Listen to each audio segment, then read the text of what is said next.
খালি কবরে যাও, মুনকার আর নেকির যখন আসবে চোখগুলো হবে নীল রঙের চোখ, ভয়ঙ্কর। কেমন চোখ ভাই?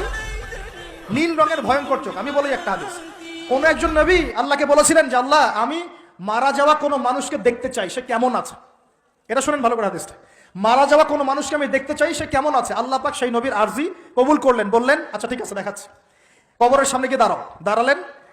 1000 বা 2000 বছর আগের কোনো ব্যক্তি যে মারা গেছে তাকে কবর থেকে চিন্তা করা হবে।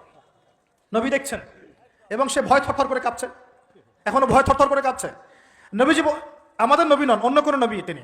সেই নবী বলছেন যে তুমি ভয় কাঁপছো কেন? তুমি কত বছর আগে ইন্তেকাল করেছো, কি তোমার হালচাল বলো আমাকে। সেই ব্যক্তি বলছে আমি আজকে থেকে 1000 বা 1500 বছর আগে মারা গেছে। আমি ভয়ে কাঁপছি, যখন আমি মারা যাচ্ছিলাম মালাকুল মউত যা আকৃতি নিয়ে আমার সামনে এসেছিল ওই আকৃতি আমি এখনো ভুলতে পারি না, তাই দেখে আমি থরথর করে কাঁপছি।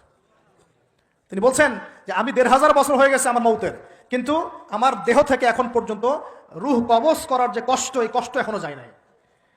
আর এই সব দুর্নীতি করে আর অন্যায় করে মানুষের সম্পদ আত্মসাৎ করে অন্যের উপর অত্যাচার করে আমরা ভাবছি যে আমরা কালকে আমাদের মাঠে পার পেয়ে যাবো। খালি কবরও যাও, তারপর বুঝবো। আল্লাহ রাব্বুল আলামিন আমাদের সবাইকে হৃদয়ের চোখটা খোলার তৌফিক দান করুন, হৃদয়ের কান দিয়ে কথাগুলো শোনার তৌফিক দান করুন, এবং আমাদের সবার কলব, মৃত কলব জীবিত করার তৌফিক আল্লাহ দান করুন। এই মাপে কম দেয় একটা পাপ যে বললাম সুদ, একটা বলেছি যে জেনা, একটা ব্যভিচার, আমানতের খেয়ানত, হ্যাঁ।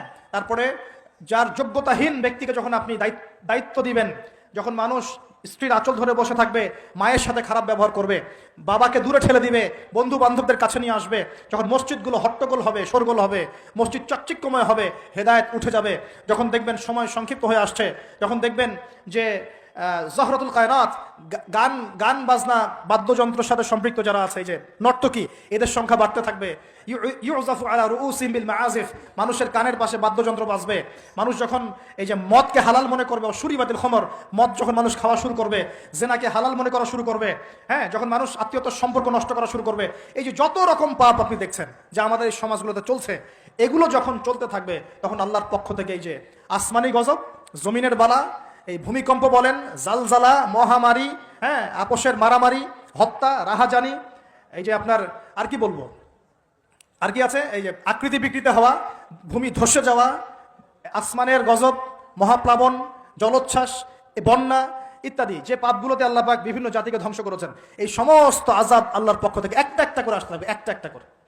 স্পেশালি 4টা 5টা। একটা হচ্ছে রিহুন হামরা, গরম বাতাসের আযাব আসবে, গরম বাতাস আসতে থাকবে, গরম, এমন গরম বাতাস আসবে যে বাতাসে জনগণের বেঁচে থাকা অতিষ্ঠ হয়ে যাবে মানুষ। 2 নম্বর আসবে জালজালা, এমন ভূমিকম্প, সানাওয়াতুজ জালাজিল, ভূমিকম্পের বছরগুলো, একটা দুইটা না, বছর